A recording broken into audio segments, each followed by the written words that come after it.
I thought we should make a full-length video of this thing.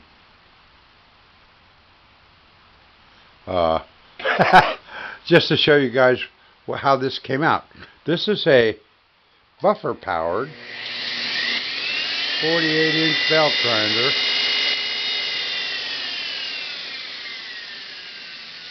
We have speed control. I don't know if you can hear that or not.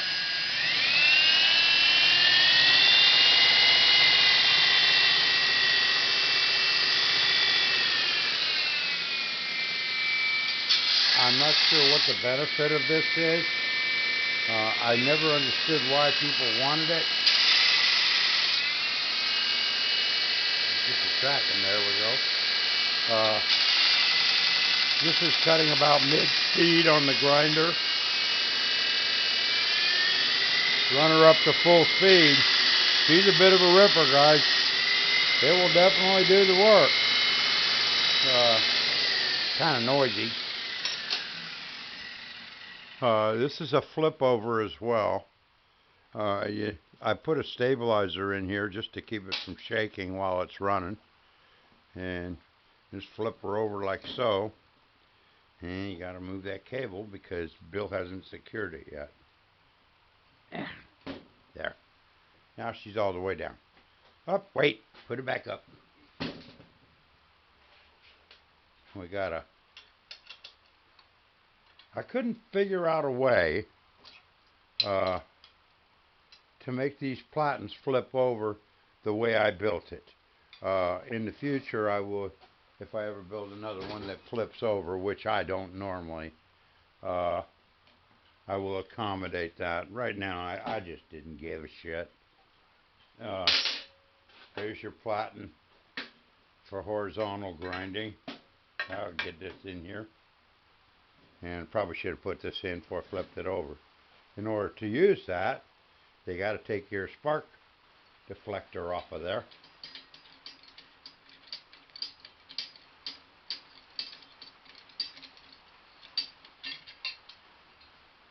Otherwise she won't go in far enough. This is a cool nuts I made for my spark deflector, and I made one just like it for the tracking. Okay. Those put aside, we don't need those anymore. This is our stabilizer bolt. I'm probably going to put knobs similar to that, but smaller on this for stabilizing this when she is flipped down. Note the tab and the lock. This is a 1-inch backer. You simply take these two 5/16 out of here, this one and this one, put this right back where that is. Now you can run 1-inch belt. It'll still be 1/2 inch. I can find me some more of those and put one with each of these. This is the buffer it's made out of. That's a $30 Harbor Freight buffer. Holy shit. It's actually a buffer sander. It's a 10 amp. I took the handle off because I just didn't want all this crap sticking up in the air. That wasn't that big a deal. Soldered the connections, come out of here with some epoxy, and we're back in business again. But what I'm getting at here, what I discovered in building this, is that this $150 grinder is definitely a doable thing. And that's for real. I was skeptical. I saw a few of these on the blacksmithing side and on the home-built belt grinder sites. And quite frankly, I was skeptical as to whether they would, one, have the power, and two, how the hell would you mount them? Now, the way I mounted this is I built a trap for it. One of the distinctions about these buffers over a grinder is they have 3 handle ports. And these are 8mm. I just took a piece of 1/4 inch tube stock and made a mounting bracket for it. It has feet on it to mount it with, and what we're using there is 4 number 10 countersunk 3/4 inch screws to mount it. This bolt right here lets you true your main drive. And you can't see my hand, so I was showing you what I was doing. This bolt right here lets you adjust this front to rear so that you can true that main drive wheel. And the side-to-side adjustment is accomplished with these feet. I literally shimmed the rear foot on that with a 40 thousandths piece of aluminum. That gave me my driver centered the way it should be. I use the original switching simply because I thought it was cool. This original trigger, and quite frankly, fitting it into a J-box was a pain in the ass. I got it in there, and I used their speed control.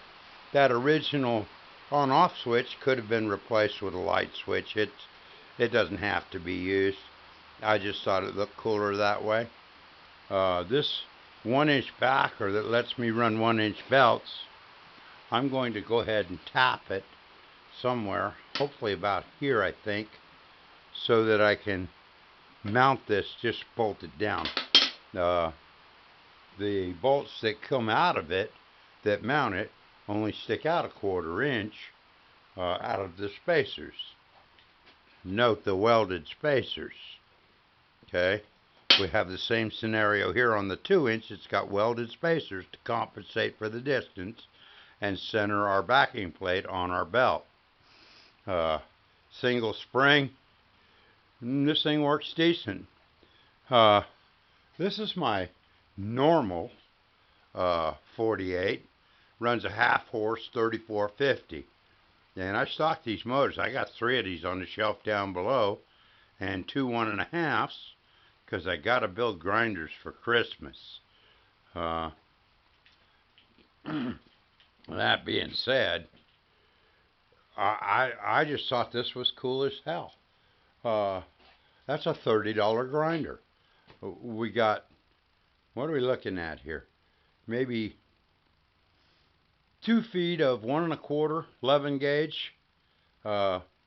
Another not even 2 feet of 1 1/2 11 gauge. Some plate. Now I bought that plate for $1 a pound over at Metal Supermarket, and quite frankly, I got a whole bunch of it. The plate would be expensive if you had to go buy it. I don't know how much it costs. I don't hardly ever buy plate. But the yoke is made out of the same plate. I just cut some strips out of the plate to make the yokes. This is a 272 right here, pre-cut, ready to be assembled. I just haven't done it. Guys, what I'm looking at here is if you're poverty stricken, and a lot of us guys out here aren't allowed to just go out and write checks for everything we want. This is a doable thing. And quite frankly, the 48-inch grinder, I had to take this 72 down because when I built it originally, I was kind of experimenting, and I put a push down support for the tracker. That was a mistake. I couldn't get it to run true.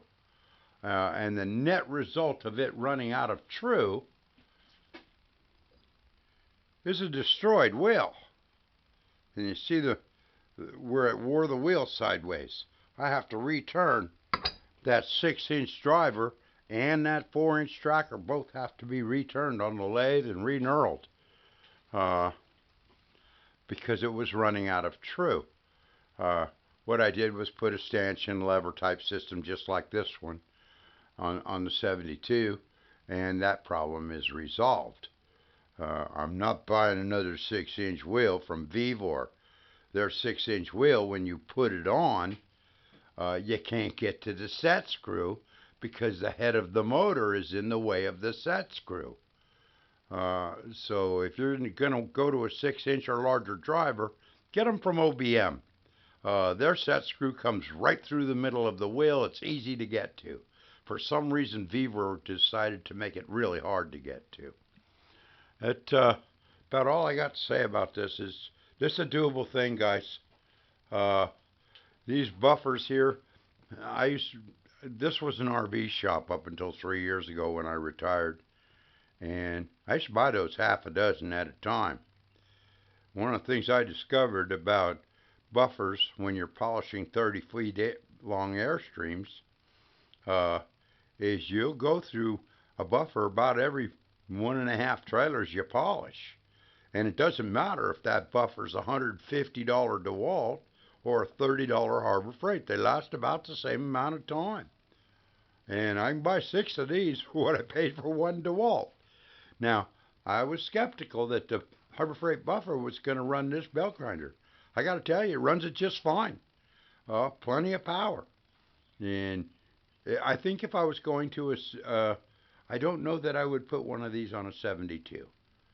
But to me, the 48, more versatile than 72 anyway. For a guy that can only afford one, this little darling gives me a 1-inch belt grinder and a 2-inch. You can buy 1-inch belt grinders, $50. But quite frankly, they're a piece of junk. This little baby right here with that 1-inch belt on it, I make toggles with it and everything else. It's a ripper, guys. It works good. And when I took this down to change the tracking system on it, I put the 2-inch backer on this one and ran it as a 2-inch. And I used it. Holy crap. It did the job just fine. It took that one's place. No problem. The belts are running at roughly the same speed. 3450 half-horse motor. That 272 right there is running a 1-inch 3450 motor. They're both running 5-inch drivers and 3-inch trackers. So the belt speed is the same. And this little thing here, it cuts like a son of a gun. The springs on this 48, those are trampoline springs. I got a whole bucket of those down below. Somebody was throwing them away, and I just scavenged the bucket. I don't know how many springs are in there, but there's a potload of them. Anyway, I just wanted to show you guys this grinder, see what you thought of it. And quite frankly, anybody wants to touch base with me, I'll be happy to impart any info they need about this. Cutting the handle off was a simple matter. I just used that little bandsaw, quite frankly. And then I soldered my new wires back into it. The wiring on this belt grinder is the original cord for that buffer. It's got about an 8-foot cord on it, so there's plenty of wire there. That's pretty cool. All right, anybody got any questions, give me a yell. I'm done. I'm out. Bye.